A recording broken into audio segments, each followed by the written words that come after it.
পরিবারের ছেলেরা হারাম উপার্জন করলে সেক্ষেত্রে পরিবার নারীদের করণীয় কি? নারীরা ছেলেদেরকে বোঝাবে, কনভিন্স করবে তাদেরকে তারা যেন হালালের পরে সন্তুষ্ট থাকে এবং হারাম থেকে যেন তারা বেঁচে থাকে, বিরত থাকে এবং অল্পে তারা তুষ্ট থাকবেন মেয়েরা প্রয়োজনে। তারপরেও তারা যেন হারাম না পা না বাড়ান সেজন্য তারা বোঝাবেন। তারপর যদি কিছু করার না থাকে যতটুকু সম্ভব অ্যাভয়েড করবেন হারাম উপার্জন, পুরুষদের হারাম উপার্জন। ধরুন আপনার বাবার উপর আপনি ডিপেন্ডেন্ট, তাহলে যতটুকু না হলে নয়, শুধু বেঁচে থাকার জন্য যতটুকু প্রয়োজন ততটুকু নেবেন তার উপার্জন থেকে। এমনকি বিকল্প উপার্জন যদি আপনার করার স্কোপ থাকে তাহলে সেটা আপনি ভোগ করবেন, বাবারটা প্রয়োজন আপনি অ্যাভয়েড করবেন।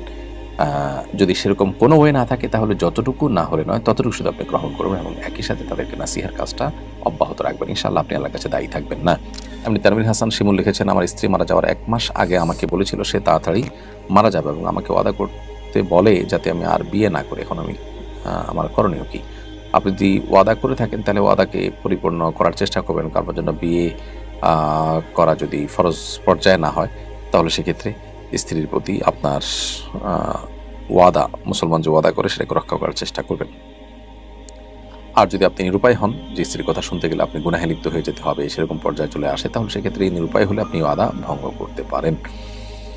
একান্ত নিরুপায় না হলে ইমানদারের ওয়াদা ভঙ্গ করা উচিত নয়।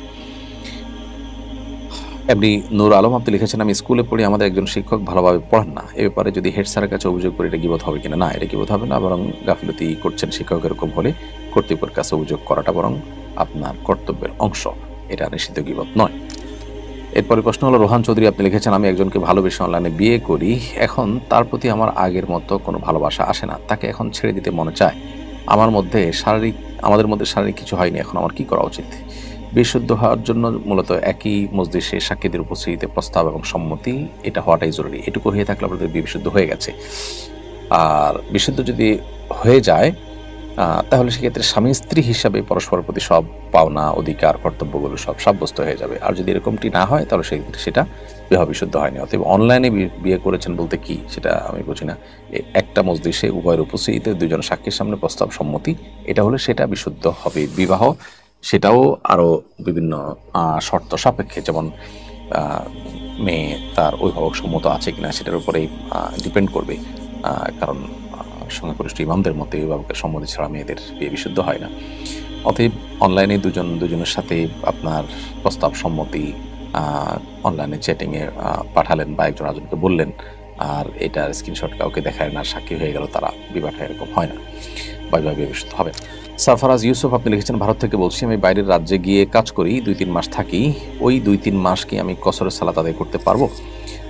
15 দিনের নিচে যদি আপনি কোথাও থাকার নিয়ত করেন তাহলে সেক্ষেত্রে আপনি মুসাফির থাকবেন। আর 15 দিন থাকার নিয়ত হয়ে গেলে তারপর আপনি সেখানে মুকিম হয়ে যাবেন।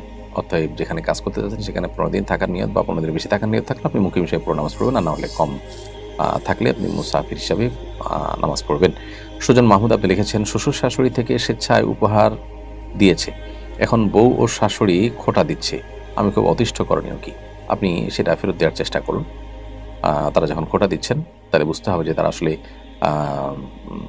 স্বেচ্ছা উপহার দেননি। আর শ্বশুরবাড়ি থেকে ছেলেরা যে সমস্ত উপহারগুলো পায় এগুলো বেশিরভাগ ক্ষেত্রেই সামাজিকতার কারণে হয়, যদিও বলে স্বেচ্ছায়, কিন্তু তারা আসলে অন্য 10 জনকে না দিয়ে কেন মেয়ের জামাইকে দিচ্ছে? মেয়ের সুখ শান্তির জন্যই দিচ্ছে, সমাজ অন্য 10 জন দেয় তাই তারা দেয়।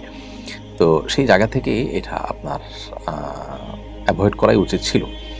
তো এখন তারা যেহেতু খোঁটা দিচ্ছে, অতএব আপনি তাদেরকে সেটা ফেরত দেওয়ার চেষ্টা করেন, উদ্যোগ নেন, সেটা হবে আপনার সবচাইতে বড় কাজ।